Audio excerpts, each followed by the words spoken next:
Herkese merhaba, bugün sizlerle BTS'in rapçisi Suga'nın zorlu hayatından bahsedeceğiz. Fakir bir ailenin çocuğu olarak Güney Kore, Daegu'da doğdu. Büyürken okulda iyi bir öğrenciydi, ancak dersine dikkat etmek yerine, müzik tutkusunun peşinden gitmek için zamanını kağıt parçalarına şarkı sözleri yazmakla geçirdi. 6. sınıfta duyduğu Epic High'ı dinledikten sonra müzik yapmaktan ilham aldığını söyledi. Ancak ebeveynleri bunu öğrendiğinde çok kızdılar.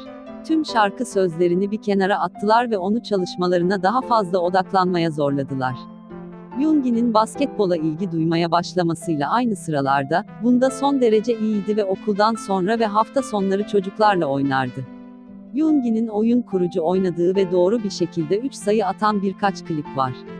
Ancak müzik her zaman onun tutkusuydu ve ailesinin onaylamamasına rağmen üretmeye devam etti. 13 yaşında beste yapmaya başladı ve o zamana kadar MIDI'yi kullanmayı öğrendi. Ailesinin kötü durumundan dolayı çalışmak zorunda kaldı, ancak müziğini sokakta satmak için başka yerlere gitmeye karar verdi.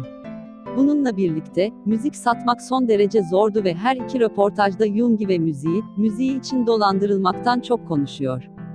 Söylediği en yürek burkan sözlerden biri, $2'lık bir kase erişte almaya çalıştığında otobüse binmek için yeterli parası olmamasıydı, çoğu zaman yemek yemek ve otobüse binmek arasında seçim yapmak zorunda kaldı ve daha da sık acıktı. Yoongi, Bigid'in Hit Seçmeler. Seçmelerden sonra, tüm rapçiler arasında ikinci oldu ve stajyer olarak bir yer buldu. Sonunda Bang PD'nin tarafından kendisine yaklaşıldı ve Yoongi'nin koreografisi çok az olan veya hiç olmayan bir rapçi grubunda olacağına ve yapım yeteneğine ağır vurgu yapacağına söz verdi. Yoongi kabul etti ve ardından Namjoon ile tanıştırıldı. O günden itibaren, o ve Namjoon birlikte yaşadılar, Bangtan'daki herkes arasında en uzun süre birlikte yaşadılar ve geri kalan üyeleri beklemeye başladılar. Ancak bir stajyer iken, Yoongi bir gazete dağıtıcısı olarak çalışmaya başladı. Ancak kağıtları teslim ederken, çarpıp kaçarak omzuna tamamen zarar veren bir araba çarptı.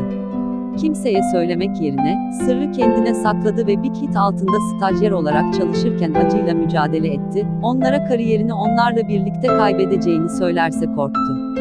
Bugüne kadar, Yoongi o omuzda tam hareket yapmıyor ve bundan dolayı artık, özel serbest stil dansı, yapamıyor. BTS'in 7 üyesinden biri, şu anda dünyanın en büyük erkek grubu. Tüm şarkı sözleri son derece kendini ve toplumu yansıtıyor.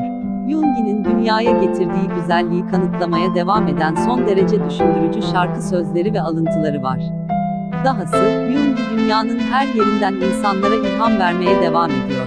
İşte size Suga'nın hayatı. Seni seviyoruz Suga, sizi seviyoruz.